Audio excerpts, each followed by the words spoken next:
Shalom keluarga damai, puji Tuhan kita dapat berjumpa kembali dalam Samas edisi 11 September 2025. Sebelum kita membaca dan merenungkan firman Tuhan, marilah bersama kita siapkan hati dan berdoa. Ya Allah Bapa yang penuh kasih, kami bersyukur untuk hari baru dan kesempatan untuk merenungkan sabda Tuhan. Kiranya Roh Kudus yang menolong setiap pribadi kami, untuk kami bisa mengerti pesan Tuhan, serta menuntun kami untuk melakukannya dalam hidup sehari-hari. Di dalam nama Tuhan Yesus kami berdoa. Amin. Keluarga damai, tema Samas kita pada hari ini adalah bersyukur karena Allah yang bekerja. Bacaan kita terambil dari Mazmur pasal yang ke-65. Mazmur pasal yang ke-65. Pada kesempatan kali ini saya akan membacakan untuk ayat yang ke-10 dan hingga ayat yang ke-14. Demikian.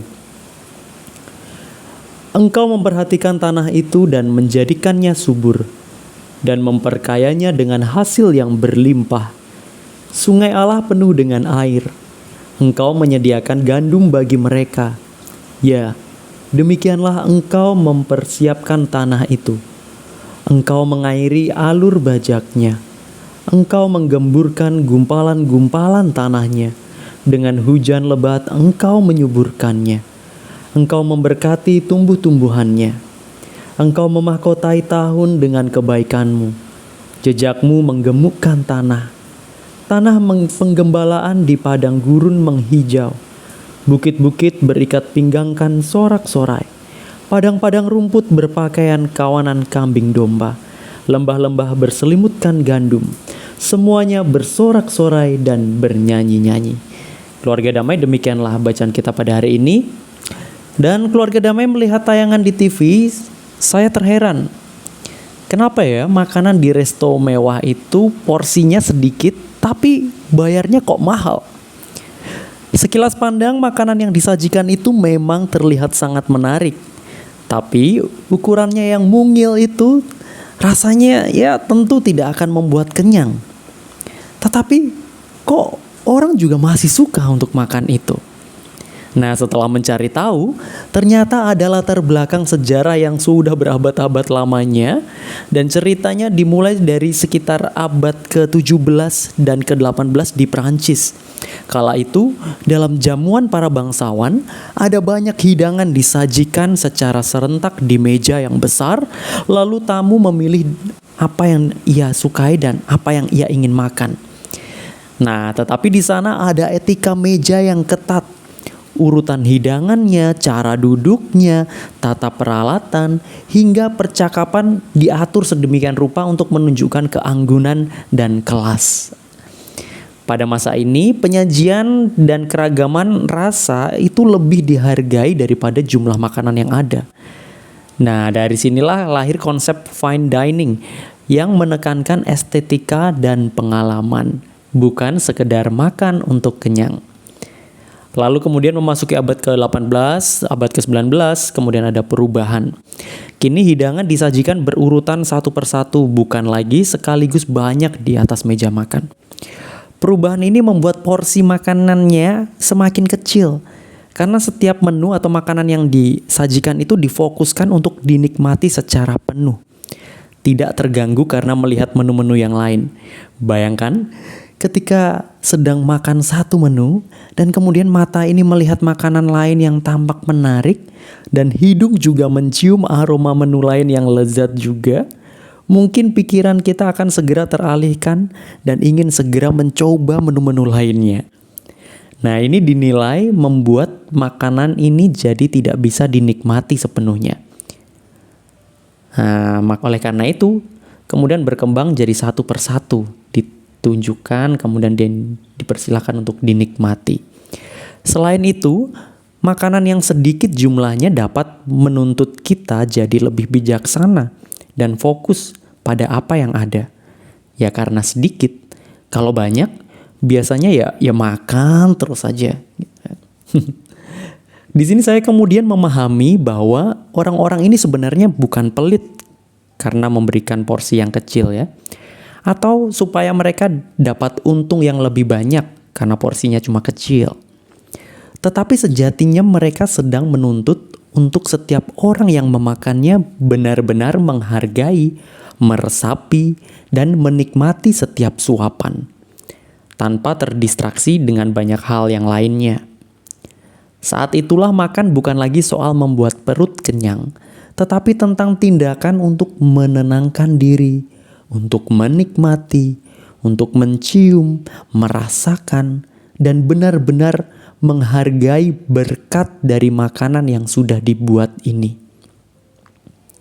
Keluarga Damai, Mazmur 65 menceritakan pengalaman pemazmur tentang bagaimana ia juga merasakan karya Allah dalam hidupnya.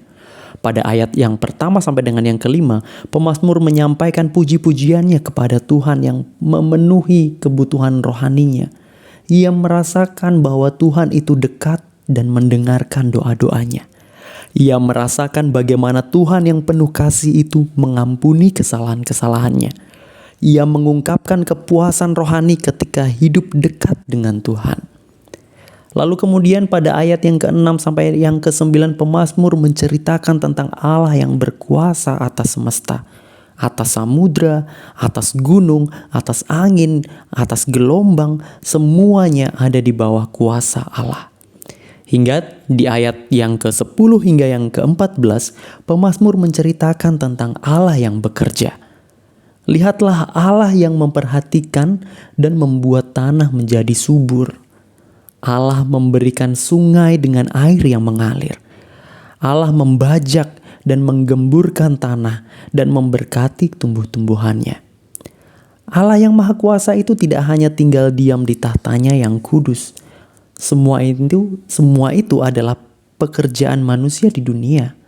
Tetapi pemazmur meresapi setiap kebaikan yang ia cicipi dalam hidupnya, yang ia rasakan dalam hidupnya, dan menemukan bahwa itu semua bukan hasil jerih payah manusia semata, melainkan ada Allah yang bekerja juga di sana. Kalau gurun bisa menghijau dan hasil panen gandum melimpah, serta domba-domba begitu banyaknya, itu semua karena ada Allah yang turut bekerja.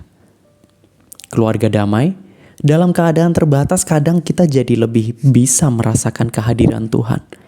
Kalau pernah merasa lapar, ya entah dimanapun itu, kapanpun itu merasa lapar, kemudian tiba-tiba ada orang yang memberi roti sepotong saja.